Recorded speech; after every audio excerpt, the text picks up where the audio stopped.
Ann Curtis, nilaglag sina Kim at Paolo.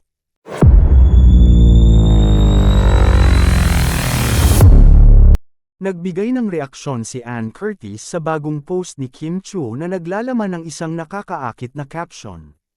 Sa kanyang post, isinulat ni Kim, "I'm your type. I'm the vibe. Fantasize. Stay the night. Every night, I can keep all your secrets in my pocket locket." Ang caption na ito ay tila puno ng emosyon at mayroong kakaibang pahayag na hindi nakaligtas sa pansin ni Ann. Sa comment section, hindi napigilan ni Ann na ipahayag ang kanyang opinyon, na may halong biro at pagsaludo. Ang teray naman ang caption na yan. Ani Ann, na nagpapakita ng kanyang pagkagulat at paghanga sa sinulat ni Kim. Agad namang nag-react ang mga netizen sa kanilang usapan. "Lyrics yan Ate Ann," ang sagot ni Kim, na tila naglalaro sa kanilang banter at sinasabing ang mga salitang ito ay mula sa isang kanta. Sa isang panayam, sinabi ni Ann na masaya siya para kay Kim at tila wala itong kabala-abala sa kanyang buhay. Ipinahayag niya ang kanyang tuwa sa kasalukuyang estado ni Kim, na sa tingin niya ay puno ng kasiyahan at positibong enerhiya.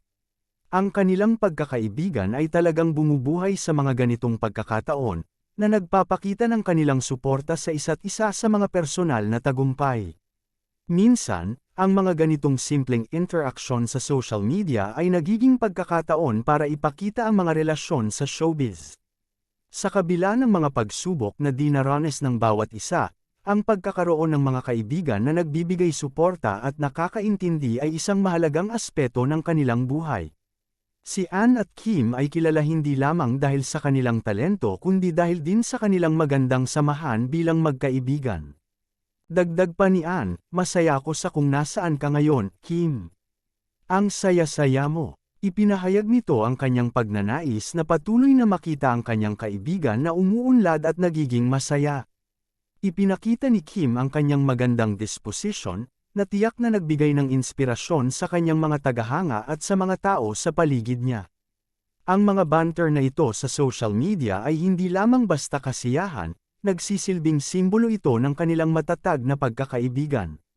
Sa industriya ng entertainment, mahalaga ang suporta ng mga kapwa-artista, at ang mga ganitong interaksyon ay nagpapatibay sa kanilang samahan. Tila ang bawat komento at reaksyon ay nagdadala ng saya at pagkakaalam sa mga tagahanga tungkol sa kanilang tunay na pagkakaibigan. Sa pangkalahatan, ang mga post at reaksyon na ito ay nagpapaalala sa atin na sa likod ng mga sikat na tao, may mga tao ring may mga damdamin at ugnayan na mahalaga. Ang mga simpleng banter at reaksyon ay nagiging bahagi ng kanilang kwento, at sa mga mata ng kanilang taga-suporta. Nagiging inspirasyon ito na ang tunay na pagkakaibigan ay hindi natatapos sa harap ng kamera, kundi nagpatuloy sa likod nito. Sa makatuwid, ang mga ganitong interaksyon sa social media ay hindi lamang nagpapakita ng kanilang talento kundi pati na rin ang kanilang pagkatao.